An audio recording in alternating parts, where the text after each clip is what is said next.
Monsieur Baïsangour Chamzunov, ça fait plaisir. Il est présent. Ça tourne? Ça tourne. Oh là là là là là là. Ah, il est là, Baki. Hein. Ben oui, il est là en chair et en os aussi. Bah, ça fait plaisir parce que déjà, moi, je crois que c'est la première fois que je t'ai en interview. D'habitude, c'était Rusty qui s'occupait de ça. Depuis, t'as pas mal évolué. La hype n'a fait que grandir. Là, on peut s'attendre à quoi, sachant que le monsieur sur les réseaux sociaux est en mission. J'ai jamais vu quelqu'un aussi chaud que toi. Bah là, franchement, j'ai fait une préparation de fou furieux. Hein. Là, quand je dis fou furieux, je rigole même pas. Donc vendredi, je pense qu'il va se passer une dinguerie. Il va se passer vraiment une dinguerie. L'adversaire, il est invaincu. Je suis invaincu. Donc ouais, on est en mission. Comme tu as dit, on est en mission. Mais qu'est-ce qui fait que t'es comme ça? Parce que quand je dis qu'est-ce qui fait que t'es comme ça, c'est on sait que t'as une communication où t'es proche des gens, sur Twitter tu réponds souvent. Là, j'ai vraiment l'impression que t'as envie qu'il se passe quelque chose. Parce que t'avais jamais été comme ça avant tes combats. Ouais.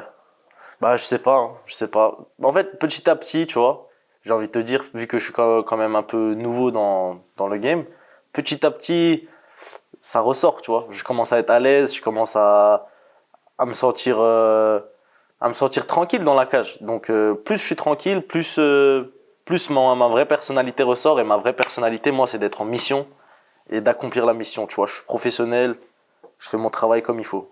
Et quand tu dis dinguerie, ça veut dire qu'il va se passer quoi vendredi? C'est dur d'être précis quand même, tu vois. Mais je pense qu'il va y avoir un finish qui va être monstrueux, qui va être beau à voir. Et donc c'est pour ça en tout cas que je me suis préparé. Là, au regard de tout ce que tu dis, tout ce que tu nous sors qui est incroyable, est-ce que toi, tu te considères déjà prêt pour l'UFC? 100% prêt. Franchement, tu me mets demain, j'y suis comme chez moi. J'y suis demain, j'y suis comme chez moi. D'accord. Et tout ça, parce que c'est ça aussi que je trouve incroyable avec toi, tu vois. C'est, je te compare pas avec Tony Oka ou avec des Cédric Doumbé, des gars comme ça, mais t'es le seul, et moi j'adore ça, parce que tu vois, les combattants français, je les trouve globalement trop timides. Toi, tu vois, tu dis, je te pose la question, est-ce que t'es prêt pour l'UFC? Tu dis, bah évidemment, je suis prêt pour l'UFC. On pose la question quasiment sur n'importe quel adversaire, tu vas être, bah oui, je suis prêt à l'affronter, mais tu te prends pas tous les haters que peuvent se prendre les autres. Comment t'expliques ça? Je pense que les gens se rendent compte. Ils se rendent compte que je suis pas juste un blablateur. Tu vois, je pense que je dis et je vais le faire. Donc moi là, aujourd'hui, en termes de niveau, moi je vous le dis, j'ai le niveau UFC. Maintenant, il y a le curseur à déplacer, comme Fernand le disait. Et le curseur à déplacer, ça c'est, j'y peux rien. Tout le monde passe par là. Tu vois, je peux pas arriver du point A au point B sans prendre le moyen de transport. Tu vois, donc là, je suis dans le moyen de transport, mais je peux vous assurer que l'UFC, j'y suis prêt et je vais y aller. Et je suis obligé de te poser cette question-là. Bon, ça va, Sangour, mais dans ta catégorie de poids, le champion actuel, c'est Abdul. Le plan, bien évidemment, c'est pas que vous vous affrontiez. Mais aujourd'hui, vous êtes dans le même gym. Est-ce que c'est quelque chose où toi, quand vous avez tourné ensemble, t'y as pensé aussi? Bah, c'est un gars de ma catégorie. Après, comme tu as dit, on est proches, on est dans le même gym, on est dans le même management. S'affronter, c'est pas un bon plan, mais bien sûr que j'y pense. Tu vois, c'est un combattant comme moi, comme je suis un combattant. Une ceinture de l'UFC, il n'y en a pas deux, tu vois, dans une catégorie en tout cas. Donc j'y pense, mais en tout cas, c'est pas pour tout de suite. Et donc, bon, là, ça devrait bien se passer. En tout cas, on croise les doigts pour toi vendredi. Après, j'aimerais beaucoup, si Fernand Lopez nous regarde, que t'aies le title shot. S'il vous plaît. Tu voudrais quel adversaire? Franchement, peu importe. Tu vois, là, pour le title shot de l'UFC, j'ai pas... Enfin, de l'ARES. Oh, ouais, Ouais, tranquillement. étape par étape. Voilà. Pour le title shot de l'ARES, j'ai pas une tête précise en tête. Du coup, n'importe qui, ça me va. Moi, là, ce qui m'intéresse, ce serait avoir la ceinture. Après, non, moi n'importe qui, aucun problème. Après, un combattant, tu vois, qui créerait un beau combat avec une belle, un bon engouement autour, ça fait plaisir, tu vois. Mais en tout cas, moi, je suis prêt pour n'importe qui. Et là, tu as fait un petit peu la une ces derniers temps avec ce qui s'est passé autour de Cédric Doumbé. Donc, nos confrères de RMC t'ont posé la question sur un éventuel combat contre Cédric Doumbé. Tu as dit, il y a clairement pas de problème. Sans problème, ouais. Et par rapport à ça, par rapport à Cédric Doumbé au global, qu'est-ce qui fait que tu as, entre guillemets, autant de certitude? Parce que cet argument-là que tu as pour Cédric Doumbé, où tu dis, on sait ce qui va se passer. Il y a énormément de gars qui ont dit ça à propos de Cyril Gane quand il a fait sa transition, quand Israël Adesanya a fait sa transition, quand Pereira a fait sa transition, parce que c'est des kickboxers d'élite, mais ça devient ensuite des combattants aussi d'élite. Bien sûr, je lui souhaite en tout cas qu'il devienne un combattant MMA d'élite, parce que j'aime bien comment il combat, je le suivais même dans sa carrière au Glory. Moi je dis juste, tu vois, moi à la base, RMC Sport, ils m'ont juste dit quoi? Ils m'ont dit, est-ce que Cédric Doumbé tu le prends? Moi la vérité, dans ma tête, Cédric Doumbé je le prends facile. Donc moi j'ai juste répondu à la question de base. Cédric Doumbé il vient du Glory, il vient du kickboxing, là il est nouveau dans le MMA. Moi je suis pas nouveau dans le MMA, mais disons que je débute aussi ma carrière. Je pense que c'est un bon moment pour s'affronter, c'est un bon moment pour le tester.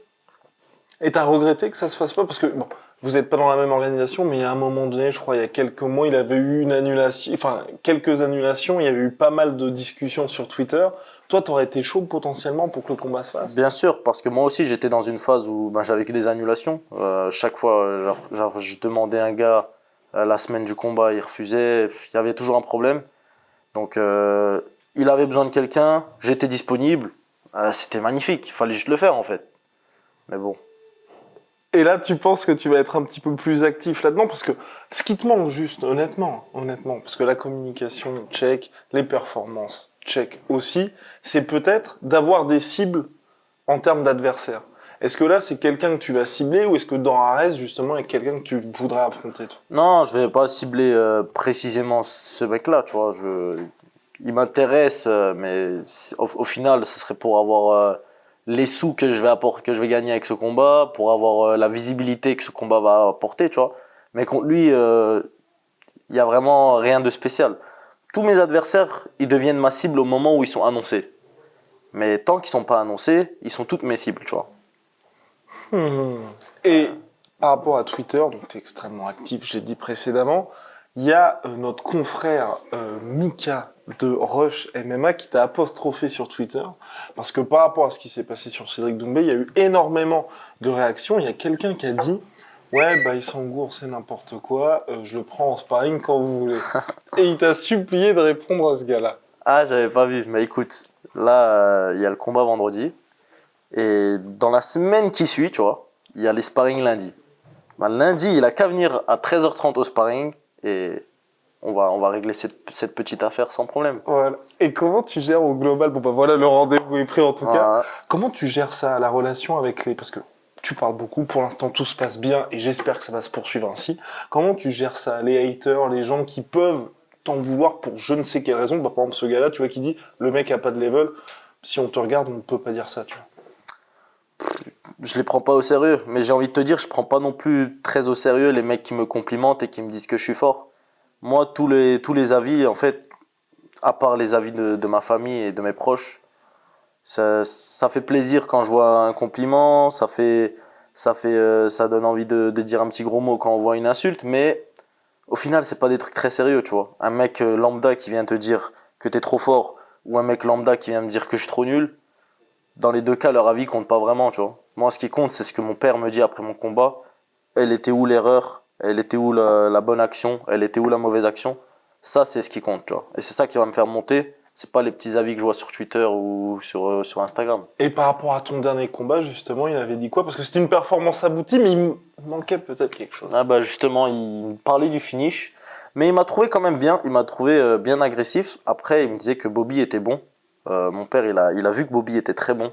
Et je pense que vous allez voir à son prochain combat que c'est vraiment pas un peintre que j'ai pris là, tu vois.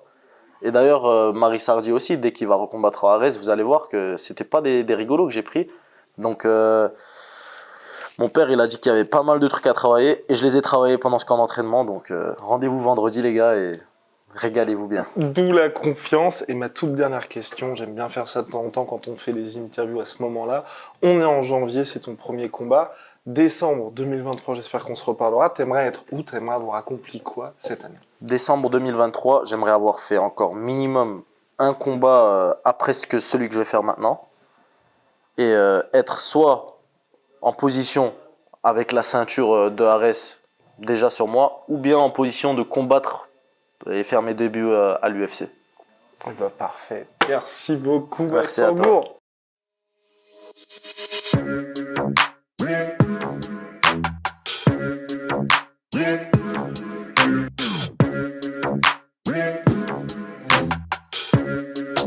On pourrait qu'on me payer